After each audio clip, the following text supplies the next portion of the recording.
All right, wonderful. Well, welcome everyone. My name is Dr. Emily Splichal. I am the CEO and founder of Naboso. I'm also a functional podiatrist, human movement specialist.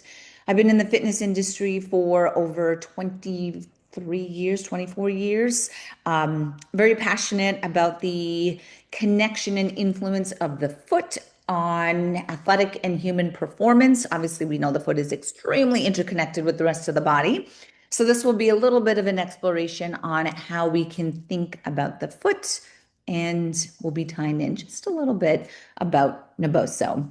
As I'd mentioned, a little bit about my background. Follow us on social if you would like. If you do like what you hear today and it piques your curiosity, I have a lot of content that is out there. I've spoken at a multitude of the NSCA conferences, other athletic performing ones, worked with different pro athletes, NFL, NBA, etc. So definitely reach out if you have questions, and then anything in relation to Naboso. We'll make sure that everyone is familiar with Tony at the end of this. All right, so we are going to start by setting the tone by appreciating that elite athletic performance starts from the ground up. And this is regardless of what sport you are playing. If you are in a cleat, if you are in a skate, if you are in a sneaker, your foot, or if you're barefoot also, your foot is very much interconnected, and it is continuously relating to and harnessing the power from the ground up. The way that we access our hip strength, our glute strength, is really through this from the ground up influence that we will be exploring. So our foot is a very powerful biomechanical structure that is one of the most talked about aspects of the human foot: high arches, flat feet, ankle dorsiflexion, pronation, supination, internal, external rotation, all that fun biomechanical language. But I want to make sure that everyone also appreciates that our foot is also a very powerful sensory structure. So thinking human foot, athletic performance, how are you as coaches and therapists accessing the foot with a respect for both the biomechanical function and the sensory function? So if we start with the biomechanical is really what is starting to create what is called foot posture. And foot posture, or your foot alignment, your foot type, you could call it that as well. High arch, flat foot, overly supinated, overly pronated, pancake foot. There's a lot of pancake feet out there as well. Just what biomechanically or posturally is that, or what influence is that having on the rest of the body? And of course, our foot is our body's foundation biomechanically, and it sets the base for the rest of our skeleton to be aligned.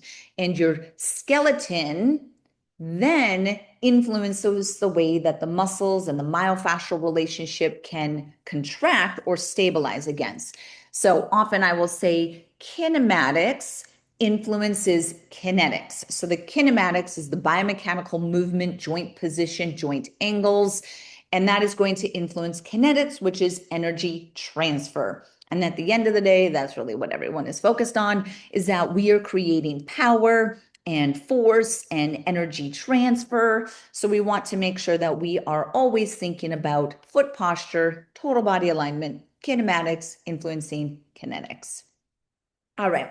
So just to make sure that we are all kind of talking the same language, and also just start to introduce a little bit about the biomechanics. So if you are totally new to the foot, you don't know kind of the supination pronation story, totally fine. I'm going to give you high level just so we're all kind of introductorily looking at the foot and thinking about it the same way. Is that the first way when I teach about foot mechanics to professionals is really focusing on the back of the foot. And when we're looking at the foot right now, this is our subtalar joint that we're essentially focusing on. That is going to be your heel bone in relation to the talus. Of course, we have the rest of your foot, but don't get lost in the rest of the foot. I just really want you to focus on the heel bone, or the calcaneus. And if, as you guys are listening to me saying this, if you want to stand up and move your foot, you absolutely can. But what I want you to appreciate that is if you were to stand with your feet shoulder width apart, you could do it when you're seated. It's a little bit easier if you're standing. And you roll all the way to the outside of the foot, and then you roll to the inside of the foot. We are moving our subtalar joint. And I want the athlete, you, and therefore the athlete, to appreciate that, yes, this is the movement of our foot, right? When we roll out, it's called inversion. When we roll in, it's called inversion or eversion. And we go back and forth. But every time we move our foot like this, you should be feeling that these rotations travel up through your leg. So every foot movement influences some rotation or moment higher up in the skeleton. This is very important for the athlete to appreciate. Now, to take that a little bit further, is I want to put a little bit of meaning behind these positions because that's ultimately how this translates to harnessing power through the feet. When we roll to the outside of our feet, which is here on this photo on the left, or if you are doing it, I want you to think of this foot position, inversion, supination, to equal functionally a foot that is very rigid, a foot that is stable, right? So it's a stable base. It is locked. And this is the phase or the moment that we go into when we are accelerating or we are unloading energy. Okay, so just rolling into inversion equals rigid, locked, stable, acceleration, unloading energy. It is a power position of the foot. Boom. Okay, so keep that over there.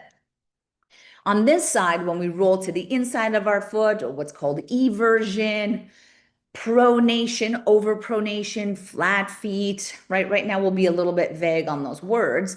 What that means is unlocked, unstable, hypermobile, deceleration. It is a moment of loading energy.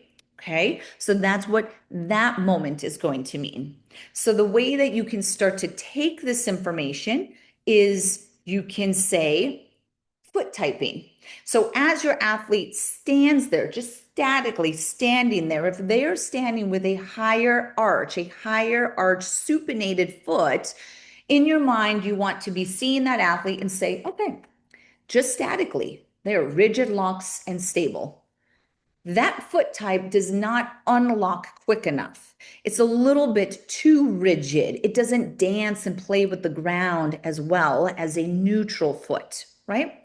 Then on the opposite, an athlete that is standing there foundationally, not doing anything dynamic yet, they have this overpronated, flat, everted foot. Ooh, their foundation even before they start moving, is unlocked, unstable, a little bit too mobile. It's a slower foot. The foot fatigues a little bit easier, right? So we're just starting to screen these athletes and understand how we can direct them to better unlock their full potential by understanding their baseline foot type and foot position, right? It's a little bit of how I want you to start to do it. Now let's go a little bit further. Let's go back to where we stand with our feet shoulder width apart. And let's go back to rolling our feet outside, inside, outside, inside. And when you roll to the outside of your feet, do you feel that your leg is externally rotating? Yes. Okay. When you roll to the inside of your feet, do you feel that your leg is internally rotating? So I want you to appreciate that. So every time we invert, we externally rotate. Okay, every time we evert, we internally rotate. Internal rotation of your leg is how you absorb energy. External rotation of your leg is how you release energy. So this foot, if we're looking at that and that's one of your athlete's feet, as you look at this inverted foot on the left, we see inversion, higher arches, but I want you to also see external rotation of their tibia. Their hips, so external rotation is going to go all the way up into the hips, is going to lock their hips. So from an athlete perspective, if I was screening them mechanically from the ground up, I would say rigid feet. right, doesn't unlock quick enough. That foot type actually rotate, locked hips. They're going to have really stiff hips. When you lock your hips, you lock your SI joint, which means you don't have as much play in your pelvis. They're a little bit stiffer movers, which can translate into their lumbar spine, into their T-spine, right? So it's really all built through this from the ground up mechanical influence of the foot. We look at the right, and then we can see this everted unlocked. I see internal rotation of the tibia. They probably got knees and valgus, so the knees are knocking together. That pelvis is going to roll forward and be internally rotated. So this unlocked foot is often associated with an unlocked pelvis. They have a hard time accessing strength and power in their glutes because their glutes are trying to contract against an unstable pelvis. So all of this, again, is interconnected. Of course, for the sake of what we're talking about today, which is very introductory about the foot, is I just want you to start to appreciate the interconnected influence of the foot up the train biomechanically, and how is this going to affect your kinetics? Okay, so when I give foot specific programming, an athlete with the foot type on the left, inverted, overly supinated, mobilization. Mobilize the bottom of the foot, mobilize the soleus, which is the lower part of the calf. I want you to mobilize your external rotators. We're going to get into the pelvic floor. So we always do foot and pelvis mobilizations when we want to influence the foot. We can't do just the foot. We have to do the foot and the pelvis because they're connected. For the foot type that is on the right, overpronated, unlocked, that foot needs stability. So I would be teaching them to find neutral, teaching them to find a centered foot, engaging their intrinsic muscles, teaching them how to wake up their deep core muscles so that their glutes can contract on a stable base. Okay, so that's how we can start to think of the foot from this biomechanical perspective. Okay, now movement, even movement in a skate, and I know that the in hockey they're obviously in a skate, but you are, what you do before you put the skate on is extremely important to prime the system, get those glutes activated and engaging. So when that foot is in essentially a rigid structure, that the foot is still staying alive in the skate. The foot doesn't become a secondary unit because it's in a stiff, locked skate. Okay. So movement is based around from the ground up energy transfer or the energetics of movement, right? So understanding how to still harness the ground. And we harness energy from the ground through gravity. So gravity, this downward pressure that's sitting on our shoulders, downward pressure, gravity is critical to the way that we are able to harness power. And the way that we are able to harness power is through our foot contacting the ground.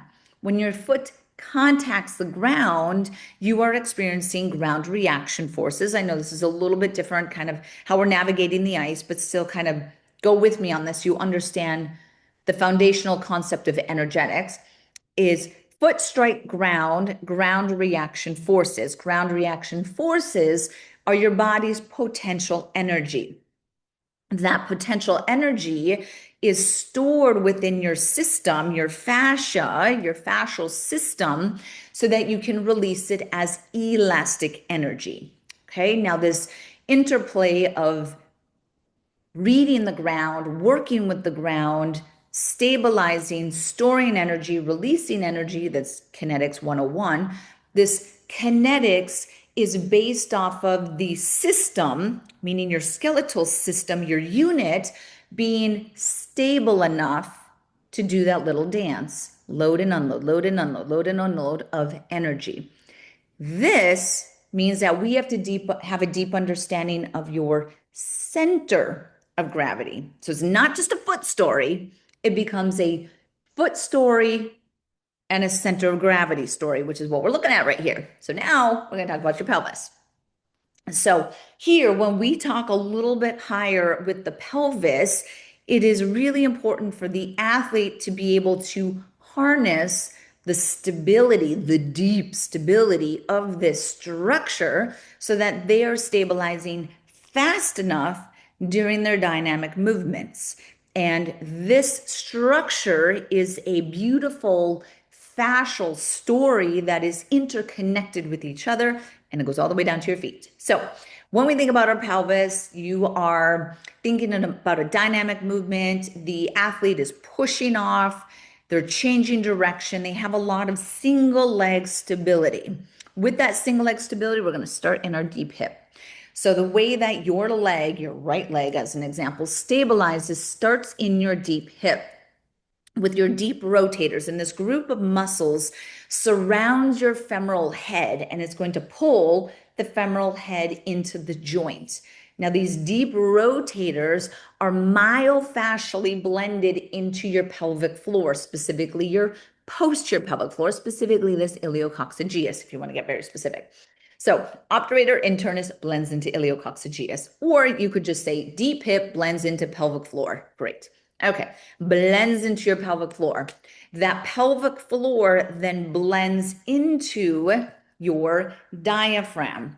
And then coming off of your diaphragm is this beautiful muscle called your psoas, right? So we have this interconnected stabilization sequence, which happens from deep hip, pelvic floor, diaphragm, psoas.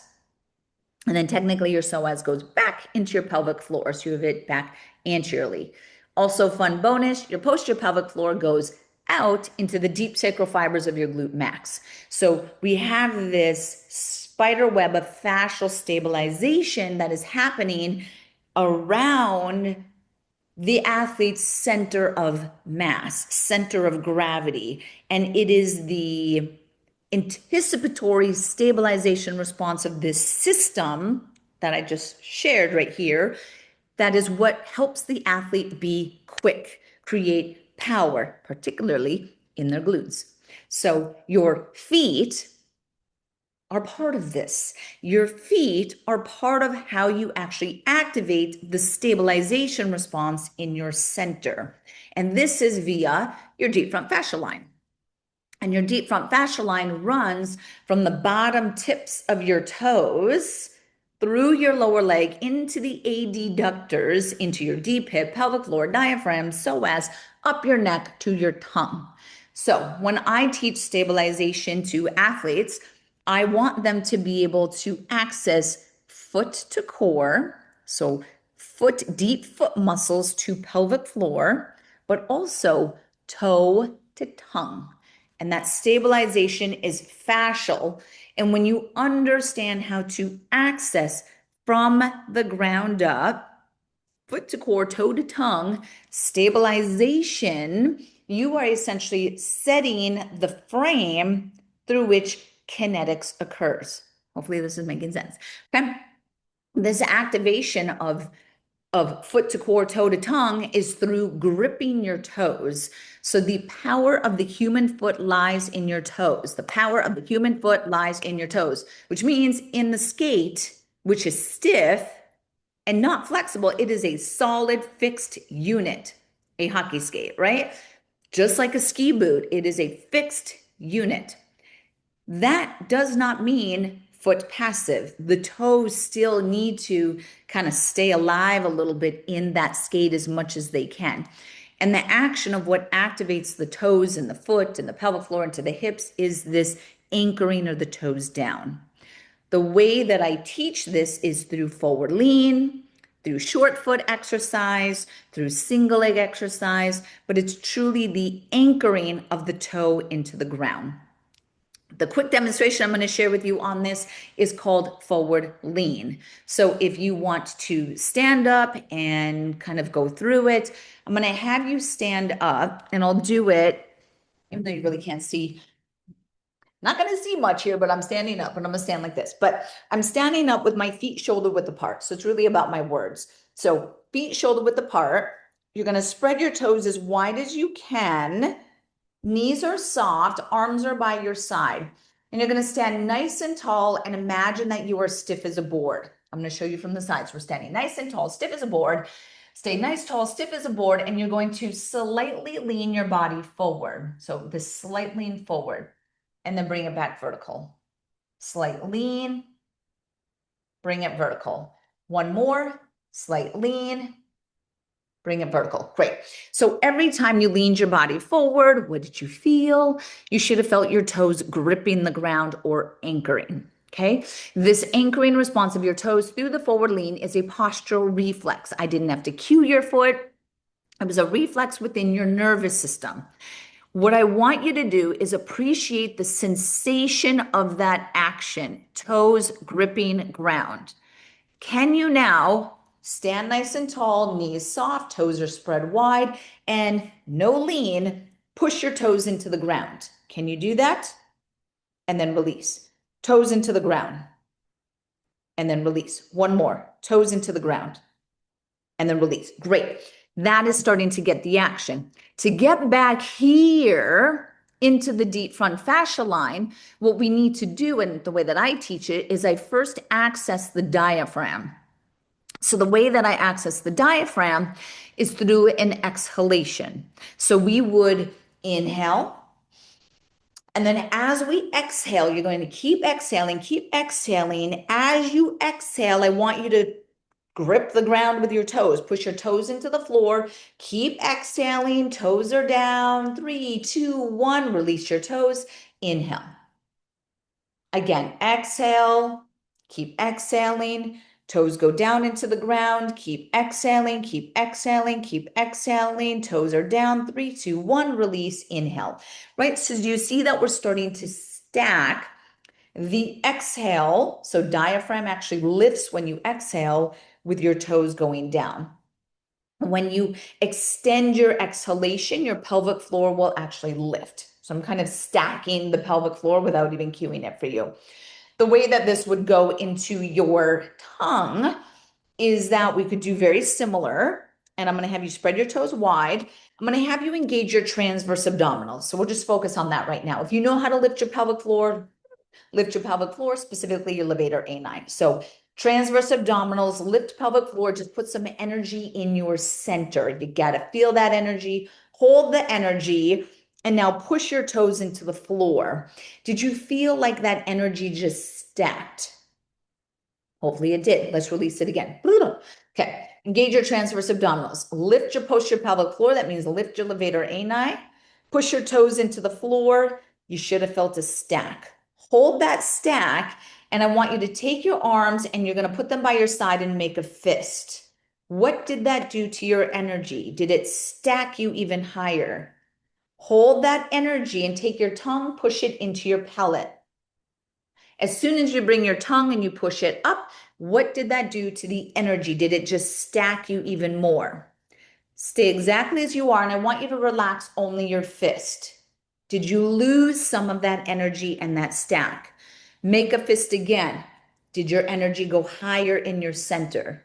Relax your feet, hold everything else. Boom. Did you lose some of that energy? Toes go down again. Boom. Did you feel that energy rise? Okay. And then totally relax. Okay. So the way that I start to teach this when I work with athletes or I work with anyone is to help people, help the athlete in this case, understand this internal stabilization fascial skeleton, right? And how can they harness them? So there's intent behind their foot. There has to be an intent behind your foot every single time you are doing anything. So let's say your athlete is doing deadlifts. They're doing their conditioning day, right? So they're doing a deadlift. They need to be lifting through a stable foot. Before the athlete comes out of that deadlift, they need to anchor their toes. As they anchor their toes, boom, I need that levator ani to lift. They are now locked in foot to pelvis. They're going to obviously come out of the deadlift and they're going to exhale as they do that. And they're exhaling off a stacked, stable structure. Right? If they're holding something, I like to use the tongue when I'm holding things isometrically or statically, right?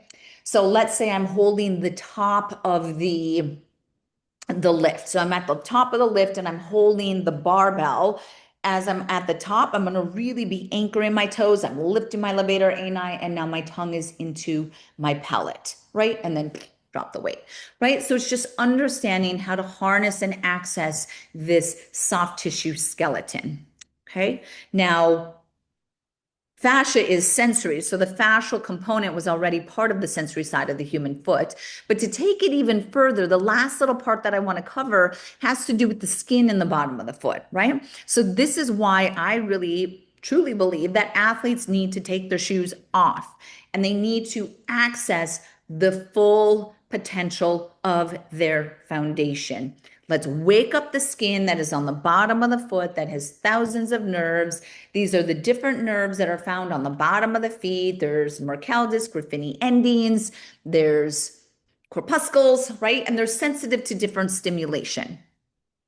Okay, so these different stimulations that are found on the bottom of the foot. Sorry, I felt like my camera was slowed. These different stimuli on the bottom of the foot can be accessed in different ways. There's two main ones that I want to highlight here. First one, Merkel disc, is sensitive to what's called two-point discrimination. Two-point discrimination is Braille. So when your finger reads Braille, you are essentially stimulating two-point discrimination, but it is also Naboso. So all of the Naboso products, of course, my camera's blurred, but all of the Naboso products you can see on the photo here has this two-point discrimination pattern. That is stimulating the Merkel disc. The other stimuli to the feet that we want to access is vibration. And the way that we access vibration could be through a whole body vibration platform. I'm sure a lot of you have a power plate or some whole body vibration platform. But it's also through dynamic movement. So ground reaction forces are perceived by your feet and your nervous system as vibration. Okay, so dynamic movement, vibration. Okay, so we want to be able to access this. So you want to make sure that you are bringing an awareness. So how aware are you of your feet and your foundation in every step that you take? Most people are minimally aware of their feet. Okay, so part of this is getting the athletes out of the shoes and socks. I don't know if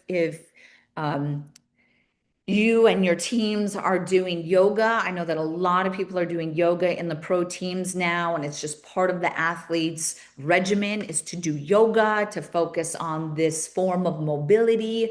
It's also very good for the autonomic nervous system and emotional regulation and stress and calmness, right?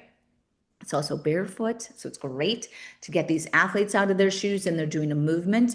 But another way that you could do it if you would like could be having them just really focus on their feet. And the way that I have people do this is I have them take off their shoes and socks and then stand on either a hardwood floor. This could be the gym flooring if that's where you're at, or I mean, honestly, the Naboso mats are the best because they have the tiny little pyramids that you're feeling under your feet. And as you were to stand there, and if you want to do it now and take off your shoes, why not? I mean, I'm going to do it. I'm always barefoot anyway, so here we go. But you want to do it. And as you're standing there, again, you're not going to see anything in my feet, so you don't need to see them. It's more about hearing my words. But I would have the athletes stand here, nice and relaxed, totally passive in their feet. And when we are passive in your feet, I want you to focus on your pressure distribution. So wherever you put pressure under your feet tells the story of your foot posture, which is your foot type, which is everything I just spoke about in the beginning. So by focusing at your feet and noticing if you have more pressure on one foot versus the other foot, do you have more pressure on the back of your feet or the inside of your feet? Do you have more pressure on the inside of the feet or the outside of the feet? Do you feel all 10 toes? Are all 10 toes touching the ground? Could you wiggle the toes and then maybe connect them to the ground? Just a little hello, push, push, push into the ground. And then I would go through that inversion, eversion rotation that we did, get them to feel it. Eyes are shut the entire time. Then lift the toes. As you lift the toes, feel the foot tripod, first met head, fifth met head, heel. Spread your toes as wide as you can. Place them back down on the floor, stand nice and tall, keep your eyes shut still. And then I would do 5 to 8 of those forward leans, right? So that's kind of a foot awareness, mind foot connection drill that you can do with the athletes. Really, really powerful to get people to start to feel their foundation. When we are chronically in shoes, we are just so used to be blinded to the stimulation that's coming into our feet. And most people wouldn't be able to go down the stairs without looking at the stairs to see where the foot is, right? So we want to be able to know where our foot is in space in relation to the ground and the body without having to actually look at it, right? That is a sensory skill that we need to harness in our athletes. These are some other ways that you can think about waking up the feet. Think about more minimal footwear, getting your athletes barefoot. I would do both. Have them in their conditioning days, either barefoot or in a barefoot shoe. Harder surfaces are always going to be more neurostimulating than softer surfaces. So they are, let's say they're lifting barefoot, I would want them on the Olympic lifting platform. So you actually have the wood of the lifting platform that is stimulating versus the rubber gym flooring. So the wood is always better. Release the feet before movement. Looking at some of the products like the Naboso Neuro Ball to release the feet, stimulate them, release them. Again, Naboso products, and then whole body vibration. This right here is the Naboso socks. You can see the little textures. We call this the Naboso effect. So this is, to me, when I see that, also because I'm very entrenched in the sensory side of the foot, that is just like, oh, yes, that is a foot that is just awake and stimulated, and it gets me probably way more excited than it should. But anyway, so all of this, we are going to talk very, very briefly about Naboso, and then I'm going to just let everyone know who Tony is. But for the athletes, particularly with hockey, but a lot of the other sports that we work with, the Kinesis board is one of the best products that I would be utilizing with your athlete, obviously being in a skate, needing to have resilient ankle stability. So that single leg ankle stability from the ground up, foot activation. The Kinesis board is a single leg platform. It has our texture on top. So you are waking up the skin in the bottom of the foot. The wobble is waking up the ankle proprioceptors. Are actually 2 different types of nerves that we are stimulating. Little micro wobbles on the bottom are the foam pieces. So these can be moved around. We also have more challenging pieces that are called advanced wobbles that you can get. So these are great. This is awesome, awesome product. Hit up Tony if you have not tried it yet. Our foot wedges, so these are influencing biomechanics. So by using the foot wedges, we have 10-degree wedges, 25-degree wedges. They can also be used kind of like a squat block as far as the bigger ones. Has our texture on top, so you're waking up the nerves of the feet, but you are now manipulating the foot position to get a little bit better foot posture to then wake up the pelvis in a little bit better way. Again, kinematics influences kinetics, okay? Of course, our Neuro Ball, one of our top selling products. This is a ball that is going to wake up and release your feet. Covered in that texture, you can see what it looks like. It's available in blue and green, has a small ball inside.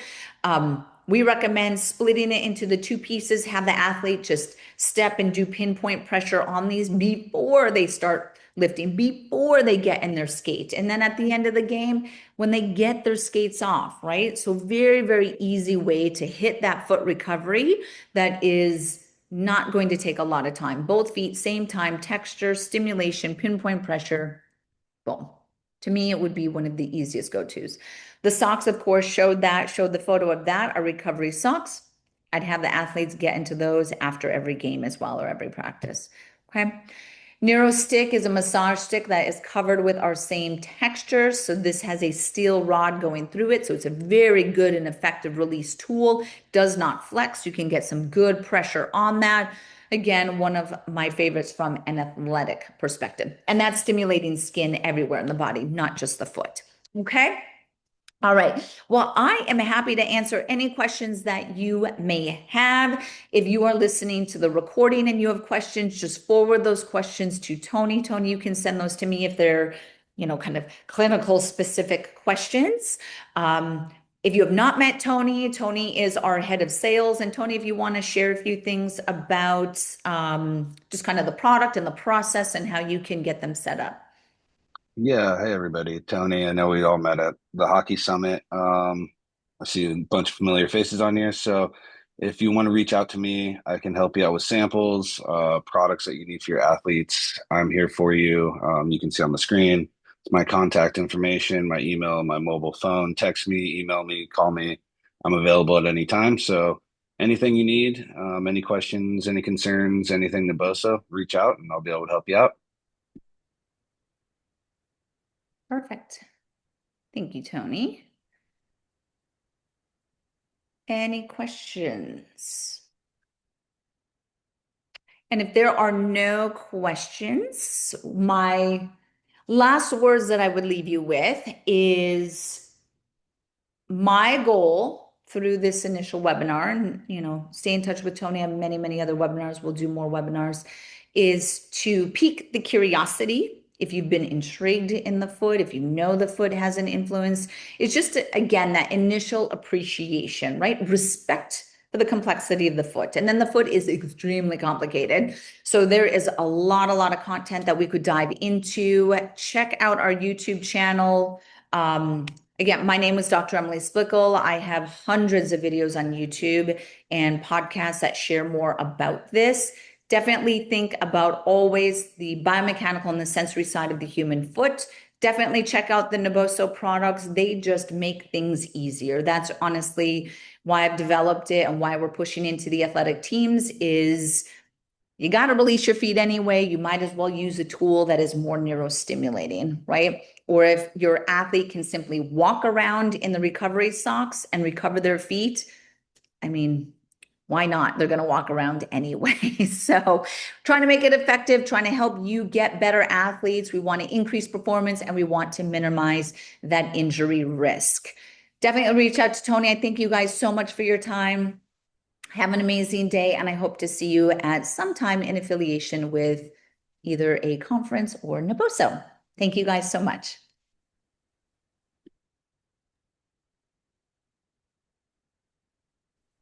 Thank you.